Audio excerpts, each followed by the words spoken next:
We're not saying that cars don't ever have a place. The idea that cars need access to every last inch of asphalt and flat space in any city, that's absurd.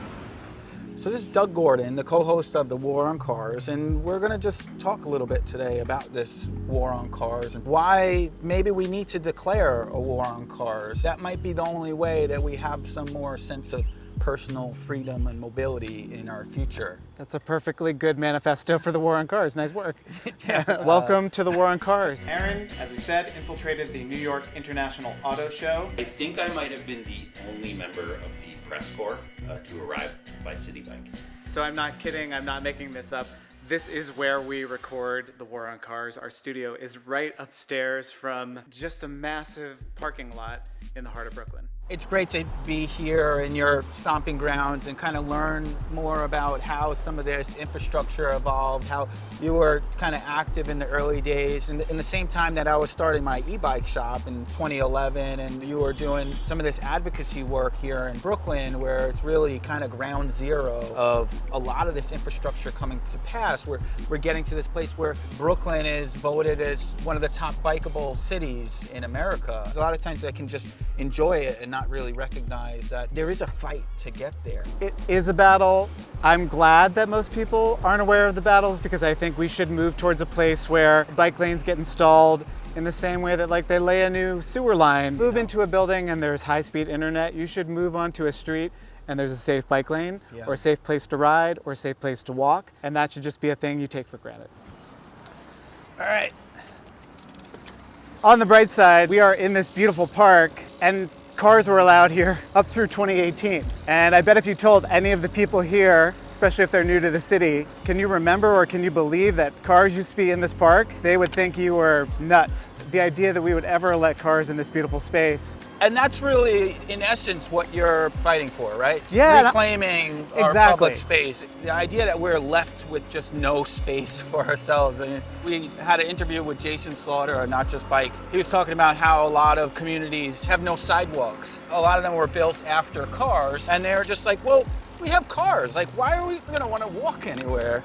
We're really limited in like where we can go in many places in America because we're faced with that. The idea that you might want to walk to the park nearby and you can't do it without driving because it's not safe. Yeah, and you know, here in New York City, we're really lucky that we are in a place that was built largely before cars. I mean, certainly it was carved up by highways and Robert Moses era projects, but you know, I have two kids, and my 13-year-old, she has an incredible amount of freedom. She can just wake up, say like, Papa, can I go meet a friend at the park? Yeah, go ahead.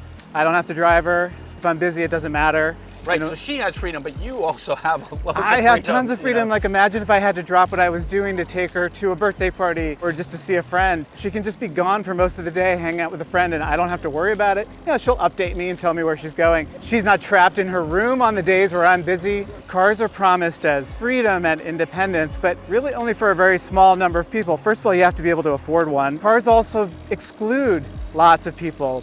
People who can't drive because of disability, kids, elderly people who have decided their reflexes are not fast enough to keep up with driving. I like to think of the war on cars as a pro-freedom movement. Pro-choice. Well, it's interesting that you say that, because many people will say that you're trying to take away my freedom when you're trying to take away my car. And I think, as you said before, it's not necessarily taking everybody's car away or saying you can't drive a car, but it just enable more places that you're not dependent on a car. If you look at the Netherlands, where they have enabled a lot more of this. Oh wait, we have to ring a little bell, because on the podcast, anytime we say the word, well, in the Netherlands, people are only used to what they're used to, and it's hard to show them another way. Change is scary. I have a friend who works at Google in the user interface design. Anytime they change a button, I will email him and say, I don't like this. I'm gonna give it a few weeks, but I don't like it. Usually by the end of those few weeks, I'm like, okay. You know, I didn't like it because it was different. Works the same, might work a little better even. And I think that's very true of streets. It's the street outside of your house. You've lived there forever. You don't like to see it change in certain ways. Yeah. Cars were allowed in this park up until 5 years ago. And we were told you can't ever change that. If you do, the traffic outside of the park will be terrible. But some point to the busy surrounding streets, which they say will now be even busier without the shortcut. a headache for drivers. More traffic, more congestion. That's the problem. Now they're going to drive local through the streets. They're going to create traffic and more pollution. Well, after 30 years of advocacy, the mayor just decided, okay, we're going to get it done. Now, there's no looking back. People are used to this. You just sort of have to push through change, recognize that it's going to be difficult, but short-lived. The only way you can make everybody unhappy is to try to make everybody happy, right? You can't make everybody happy. This is New York City. We've got 2 baseball teams, 2 basketball teams, 2 football teams, and about 1 million pizza places with some variation of the name Famous Rays that everybody thinks is the best. You're never going to please everybody. Even in a small town, you need leaders who are just going to make, informed choices that they believe are right and just get it done. You kind of have to prioritize different groups of people on some way, right? One, the people that live there, I think they should certainly have a high priority. The majority of people actually in New York City don't own a car. If we are so focused on building car infrastructure and really stuck on that idea, we're not actually serving the people that live in these places that really would appreciate some of these different amenities. Well, that's kind of the entire history of the mid 20th century through even today, is that we carved up American cities to serve largely white suburbs who could sort of access the city and extract equity and then take that back to where they come. There's just resource extraction. Always stop for cute kids crossing the street. It's summer camp time, so all of these kids are doing these day camps in the park. And it's great, really, the things that are enabled once the space is reclaimed back for walking, incredible. Biking, etc. I've never seen a street that goes car-free or car-light that isn't an immediate success, especially in densely packed cities like New York, but even in small towns. We're a social species, and so the more space we can give people to just be out among other people, the better it is for everybody.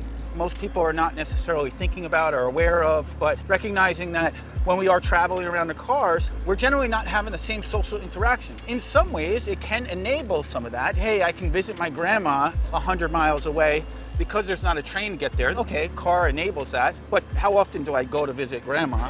The idea that we can have these natural social interactions in our built environment. I'm not one to call friends. I'm actually pretty terrible about calling people back, but I love the idea that I can just walk around and just have interactions with people. I need that. I crave that. Yeah. So easy for me to get so focused in my work and just block out everything else. But if I can go walk to the store or take a bike to the store and then have some interaction, for me, I'm much happier and healthier. I don't know about you guys. I'd love to know. This idea of a social life that is centered around cars, well, it was almost impossible because the car is almost like this Star Trek-like transporter, right? You enter into your home and there's a journey in the middle that really isn't that important actually, and then you are at your destination. But when you live in a city and you make a similar journey to go see grandma, to go see a friend, along the way, you're gonna bump into some other people you know.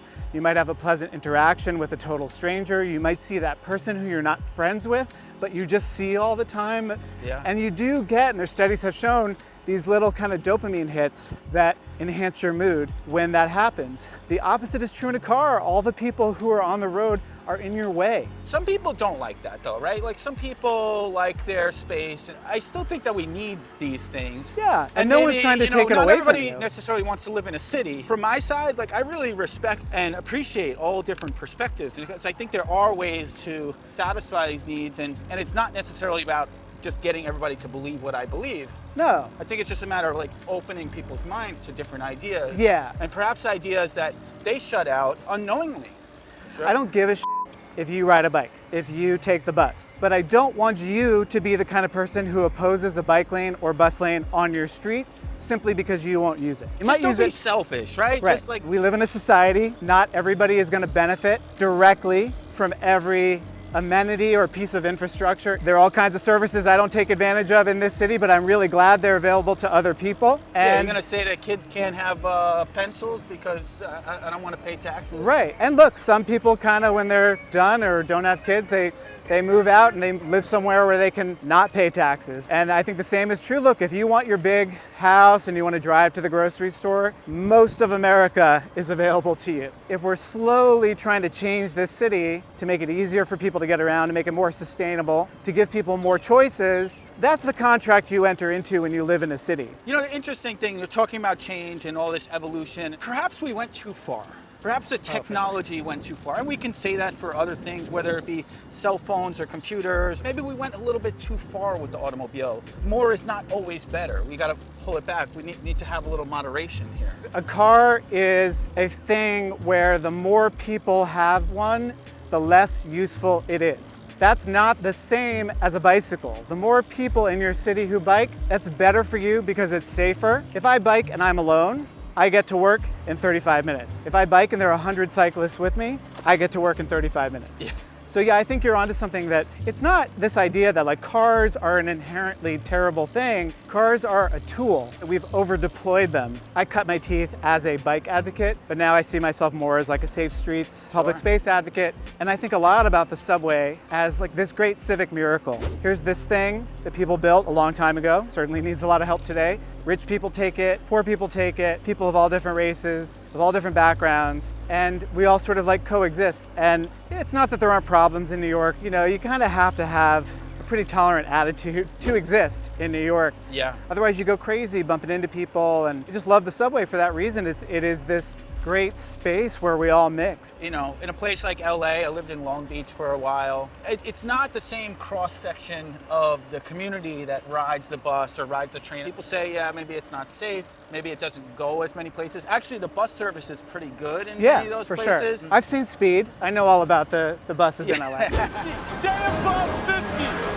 all right? You know, you mentioned briefly about this power dynamic. Maybe one of those things that people are oftentimes not really thinking about so much. But I know personally, when I get behind the wheel of a car, my whole mentality changes. And I think that's oftentimes subconscious. And I had thought recently about this idea of the Stanford prison experiment. People put on the warden outfit. Yeah, they divide people into prisoners and sort of wardens or guards, right? And very quickly they change. The object of the Stanford prison experiment was to determine if it was the acquisition of power that made guards turn brutal, or whether brutality was actually intrinsic to human nature itself. The prisoners are sort of meek and subjective, and the wardens get very abusive, and like people who normally wouldn't hurt a fly. Right? There's a term for this in the transportation world. It's modal bias. When you recognize that about human nature, that we can very quickly dehumanize other people. It's just the separation of being behind a windshield, oftentimes with tinted windows, which in many places are not allowed, but in America, they're very commonplace. Yeah. And not to actually be able to have eye contact with others. Very quickly, you're one machine versus another machine. I call cars the internet comment section of the real world. We've all seen those people online who are just like, you would never say that to a person face to face. Why are you putting that in the comment section? Because you're anonymous. Right. The other person isn't a person to you. They're just text or a picture on a screen.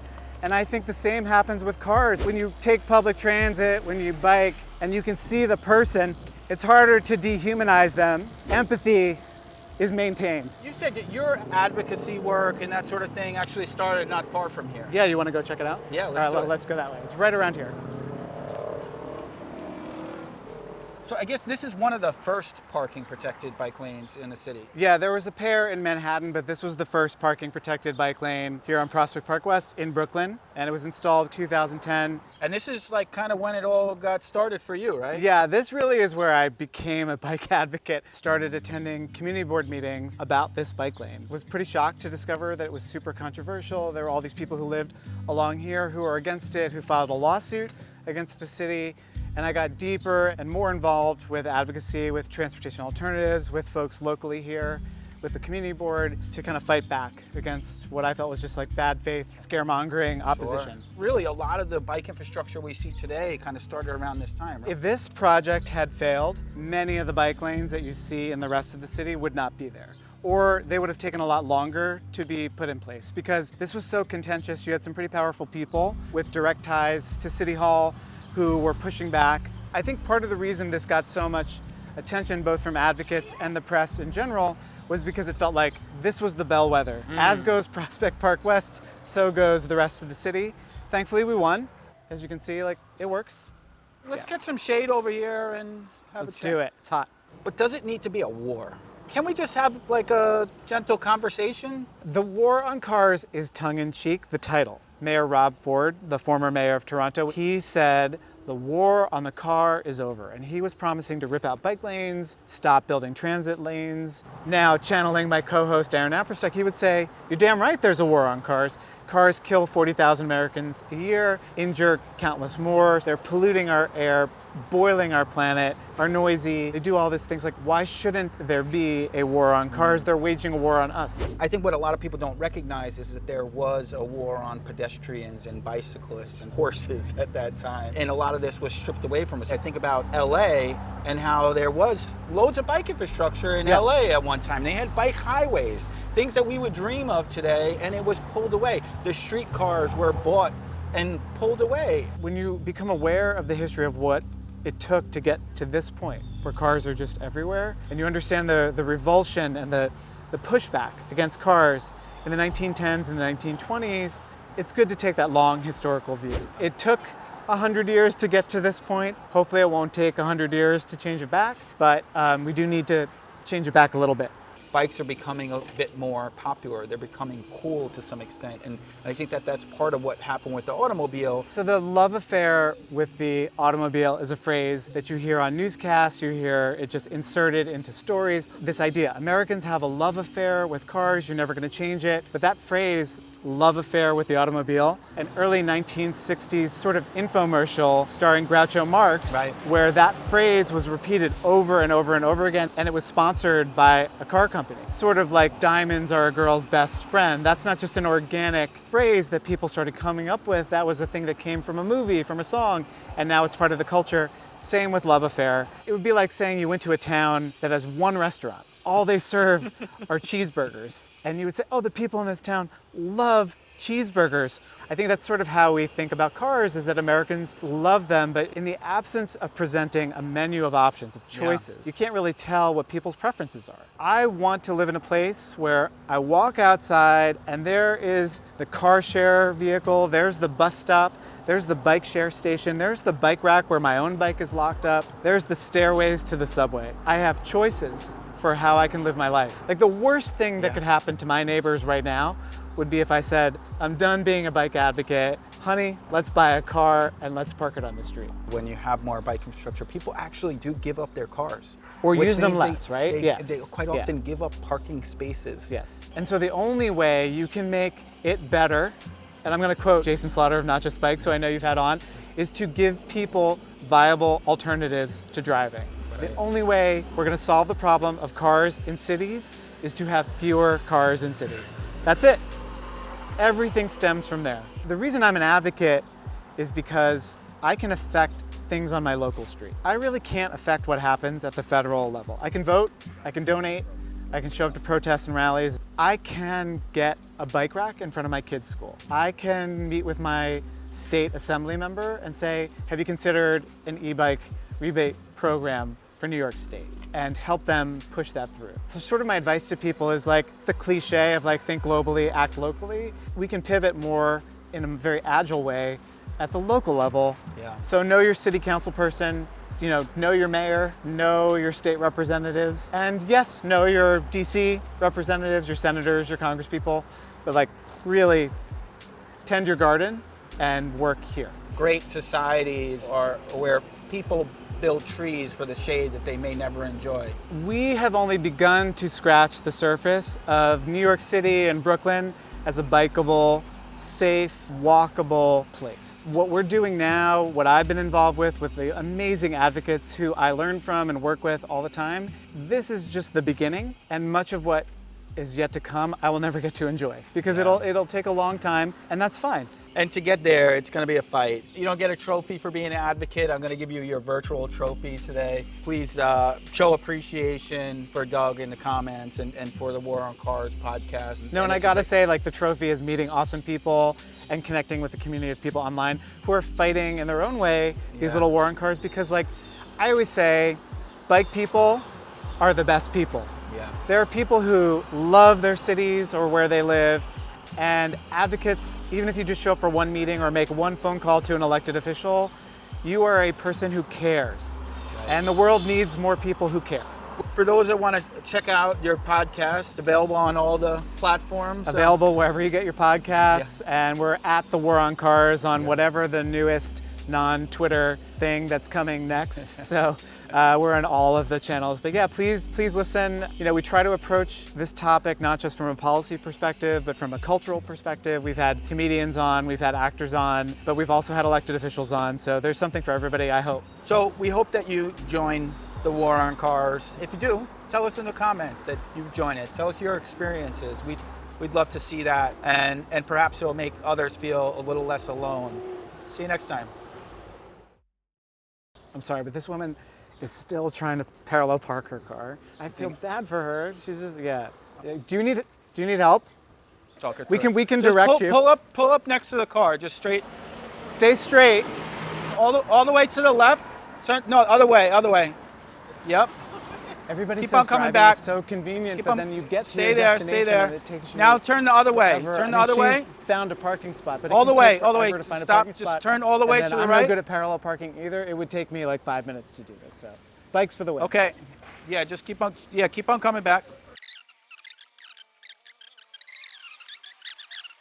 Yeah. You're good. Go team. Thank you so much. Like third time parallel parking, can you tell? No Only your worries. third time? I appreciate it. Oh yeah, you're welcome. Nice work. You're welcome.